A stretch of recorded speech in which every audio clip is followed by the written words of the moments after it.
오늘은 법의 동물학에 대해서 강의해 보겠습니다.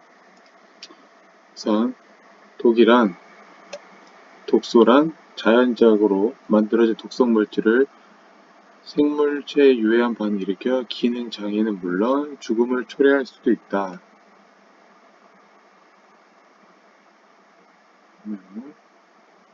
이게 밑줄 독소란 자연적으로 만들어진 독성 물질을 생체에 유해한 반응을 일으켜 기능 장애는 물론 죽음을 초래할 수 있습니다.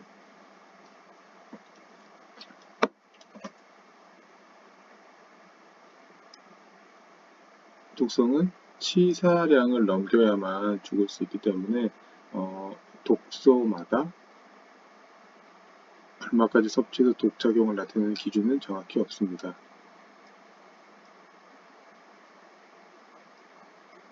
독소는 자연적으로 생산된 물질을 말하며 동물은 인공적으로 만든 물질입니다. 자, 독소는 자연적으로 생성된 물질을 말하며 동물은 인공적으로 만들어진 물질을 말합니다. 자, 밑에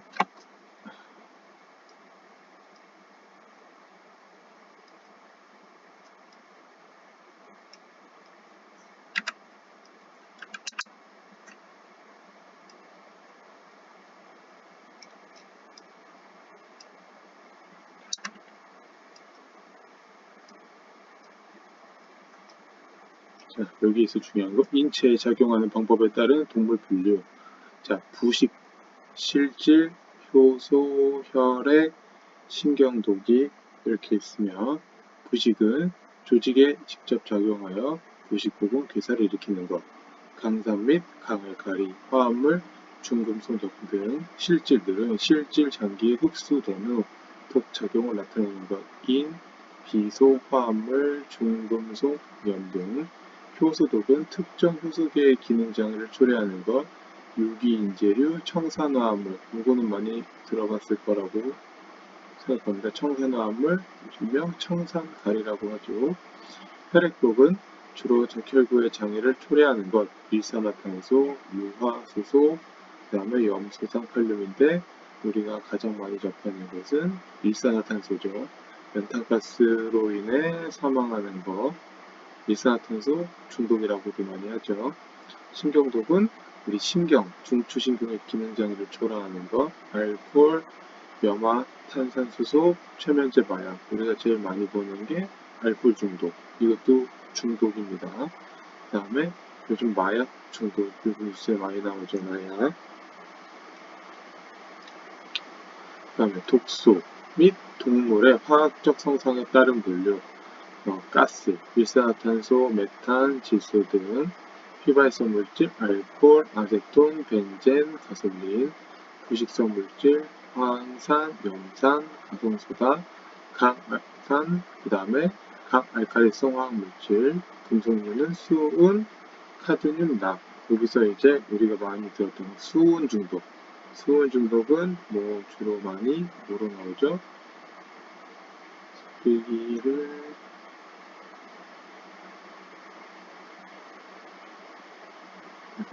이거는 미나마타병이라고 하죠.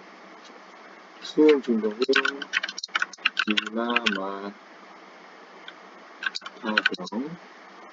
하고, 카드뮴은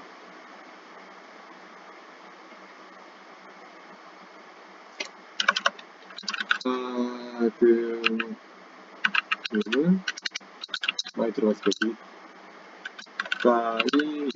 이따이병이라고 하죠. 이따이병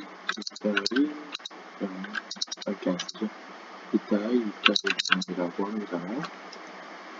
그 다음에 납 중독이 있고, 그 다음에 독성 음이온 및 비금속 물질에 대한, 그 다음에 비휘발성 유기물질, 살충제, 오염물, 약제. 요거는 이제 살충제도 있고, 그 다음에 농약으로도 많이 사망하시죠. 그 다음에 비타 뱀독, 단백질 동물, 생물독, 중독의 발생 조건은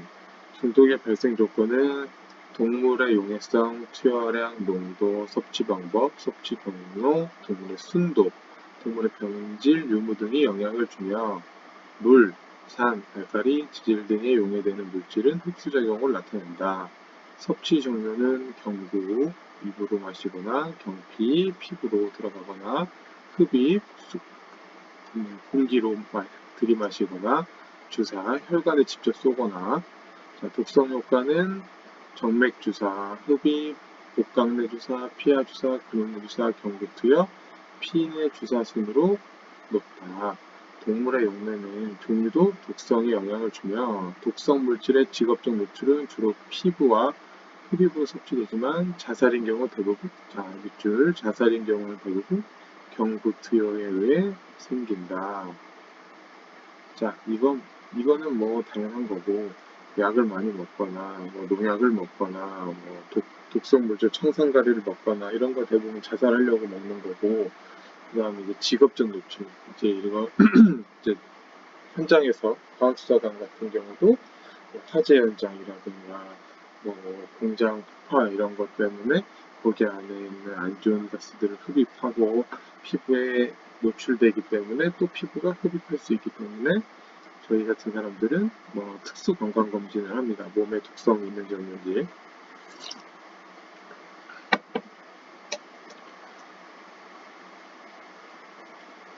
자, 동물의 성상에 따라 섭취 경로가 영향을 주는데 간에서 독이 제거되는 물질은 경구투여로 독성이 감소되며 대부분 우리가 감기약, 뭐 일반 먹는 약도 다 우리 몸에서는 불순물로 인정되기 때문에 다 간에서 그거를 순도를 낮추죠. 해독 작용을 한다고 하죠. 그래서 약을 많이 먹거나 하면 간이 많이 피곤해지고 또 몸이 안 좋아서 몸이 피곤할 때 간 수치가 안 좋을 때 만약 술을 먹으면 술을 간에서 해독해야 되는데 그날 더 몸이 안 좋고 피곤한 상태에서 간이 피로도가 있는데 술을 먹으면 술이 안 깨는 이유가 간이 안 좋았기 때문에 그 술을 해독을 못하는 거죠. 반대로 간에서의 대사물이 독성을 나타내는 경우는 정맥주사보다 경구투여 방법이 더 독성을 나타냅니다. 개인 차이도 있습니다. 성별, 나이, 체격, 건강상태, 위, 내용물, 잔류 등이 영향을 줍니다. 중독의 정도를 급성 및 만성 중독으로 구분하는데 급성 중독은 1회 투여의 즉시성 효과를 나타내는 것을 말하며 만성 중독은 반복 투여로 지속적인 효과. 만성은 대부분 알코올 중독, 마약 중독 같은 것들이죠.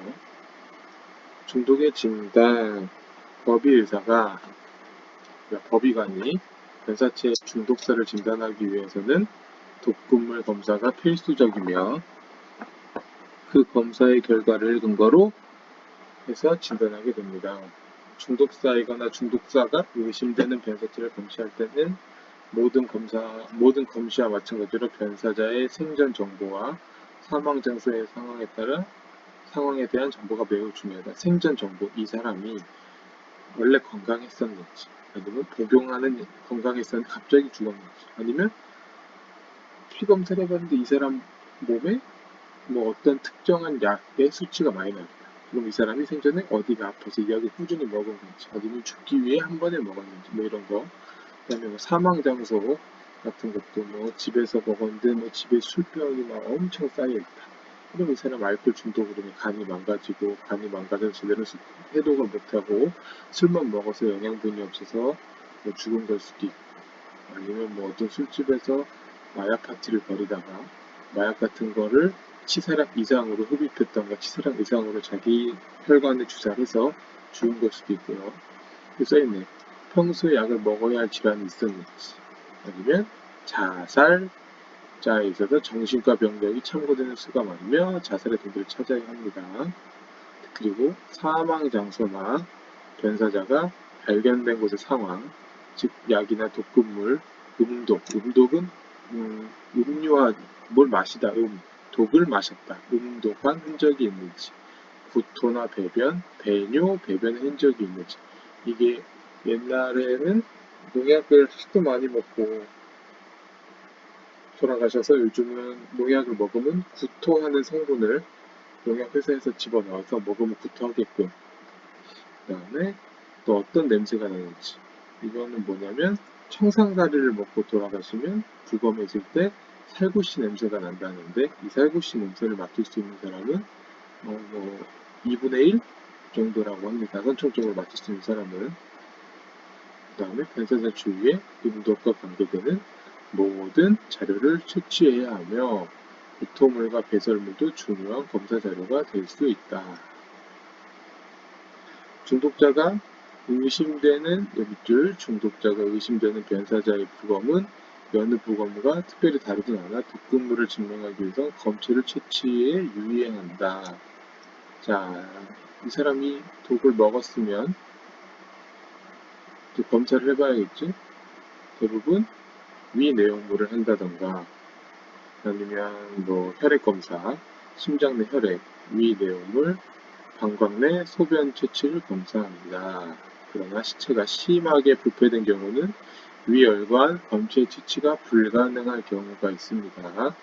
이때는 안구의 초자체, 척수액, 장기 등을 채취하거나 머리카락, 골수가 있는 뼈, 시체 밑에 있는 토양이라도 채취해 검사해야 한다.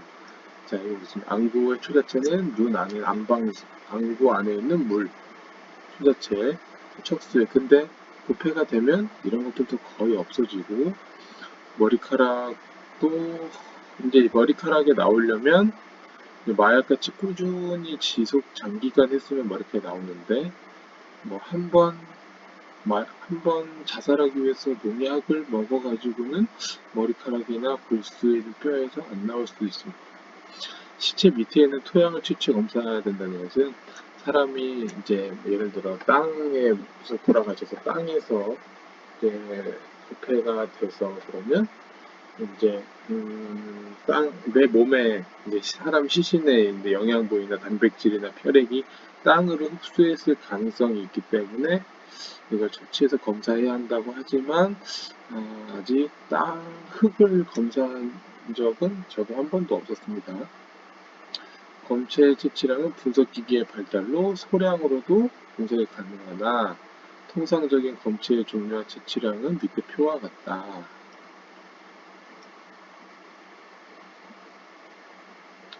밑에 표 나중에 보고,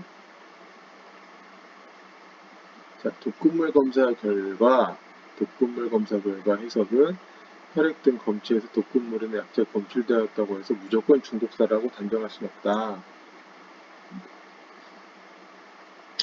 가능하면 혈중 농도를 측정하여 치사량의 농도인지 확인하는 것이 중요하다. 몸에 좋은 약도 많이 먹으면 독이 된다는 게 이런 뜻이에요.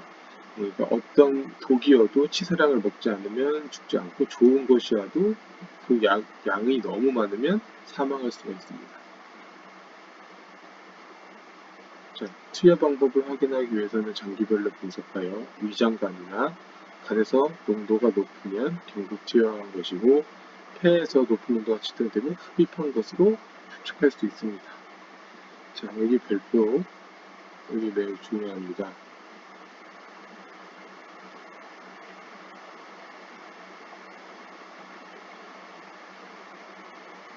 여기 심장 내 혈액, 제일 중요하죠. 심장 내 혈액 검체의 종류, 채취량보다 종류, 심장 내 혈액, 그다음에 소변, 담즙, 건방수, 위내용물, 간신, 간장, 신장, 비장, 뇌, 폐, 그 다음에 모발. 여기 별은 반드시 채취해야 할 검체. 두 개는 양쪽 면에서 채취해야 하며 한 튜브에 보관. 검체의 채취와 검체의 종류는 필수입니다. 여기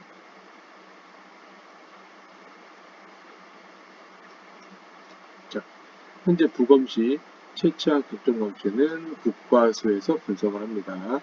그 동물의 종류는 유기인재류, 유기염소재류, 청산염, 알카로이드류, 카르바메이트류, 페노치아진, 유도체류, 살리실산 유도체류를 검사하고, 자, 동물 이외의 물질을 음독하였다 내부적 경우에는 의심되는 동물을 명기하여 추가로 분석해야 할 것이며, 마약 중독 의심되는 마약에 대한 검사를 의뢰해야 합니다.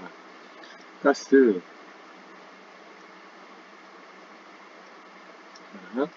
가스 중에서도 제일 많이 하는 게 일산화탄소 중독, 일산화탄소 어떻게 보면 질식사일 수도 있고 다른 의미로 보면 중독사일 수도 있고 사실은 일산화탄소는 늘 얘기하지만 CO 우리 몸에는 적혈구에 있는 헤모글로빈이 O2 산소와 결합해서 우리 몸에 산소를 공급해줘야 내가 살아갈 수 있는데 일산화탄소는 헤모글로빈이 산소보다 200배 이상을 좋아하기 때문에 일산화탄소를 만나면 떨어질 생각을 하지 않고 산소를 가져올 생각을 하지 않기 때문에 어떻게 보면 질식사에 포함될 수도 있고 어떻게 보면 또 다른 말로 일산화탄소 질식사보다 일산화탄소 우리가 중독사라고 표현하기 때문에 여기 중독으로도 볼 수 있습니다.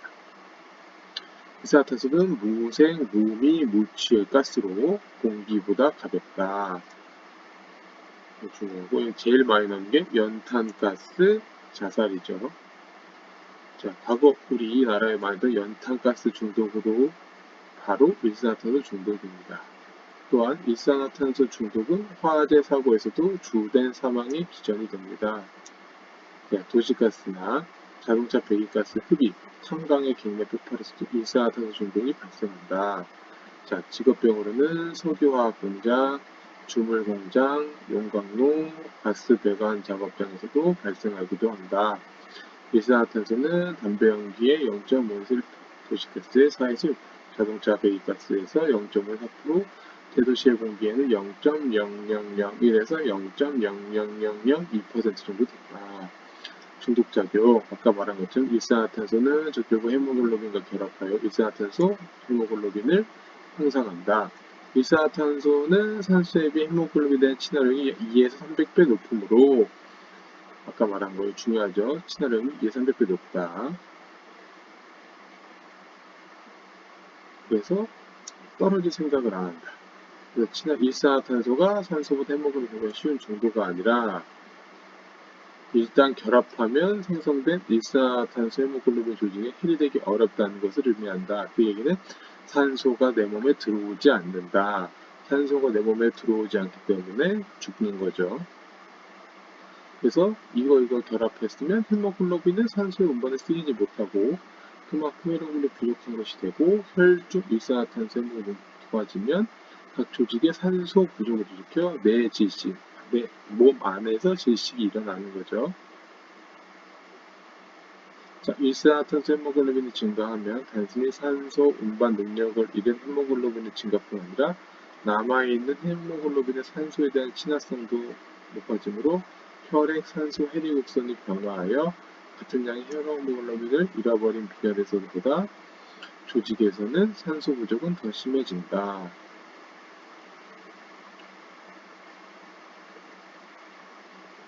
자, 그래서 결국 일산화탄소 중독은 주로 산소 결핍으로 인한 것이며 일산화탄소 자체에 의한 중독작용은 아니라고 할 수 있다. 아까 내가 말한 것처럼 중독이라고 하기도 애매하고 우리가 질식사이긴 한데 일산화탄소에 의한 질식사 아니면 일산화탄소 중독사라고 표현하기 때문에 꼭 이것만이라고 하기도 애매합니다. 근데 하지만 우리가 질식사라고 표현하고 원인을 일산화탄소 중독이라고 대부분 많이 씁니다. 자, 중독 증상. 그럼 일산화탄소에 의한 중독 증상을 이건 넘어가고 자, 그래서 이제 소견. 우리의 부검 소견. 일산화탄소 중독에 의해 사망한 분의 부검 소견 어떻게 되냐. 급성 일산화탄소 중독사에서 가장 특징적인 소견은 시반, 혈액, 그리고 장기의 색깔이 무슨 색? 선홍색을 띠는 것이다. 선홍색은 또 저체온사나 시안산 중독, 청산가리에서도 선홍색을 보이지만 이때는 근육이나 장기가 검정색을 나타내고 일산화탄소 중독인 경우에는 근육, 대뇌 피질 등도 그러니까 일산화탄소 중독은 모든 게 다 선홍색으로 보인다. 자, 선홍색을 나타내는 이유는 CO 헤모글로빈이나 일산화탄소 미오글로빈의 색깔 때문이다. 시바는 강하게 나타나고 혈액은 유동성인 때가 많다. 각 장기에는 우열, 특히 폐 우열성 부종, 그 다음에 세포 내 출혈, 폐기종 등도 관찰할 수 있다. 또한 심장 근육, 특히 유두근에서 퇴행성 변화를 볼 수 있으며 눈의 결막이나 내부 장기의 장막에서 점상 출현을, 이제 점상 출현은 뭐 일혈점이라고 다른 말로 하죠.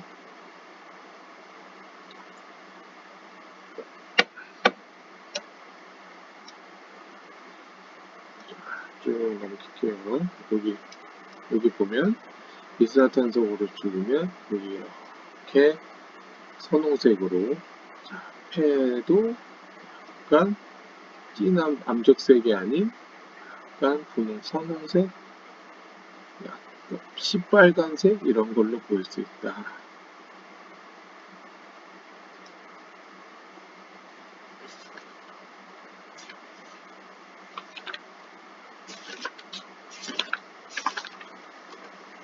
자, 잠시 쉬었다 하겠습니다.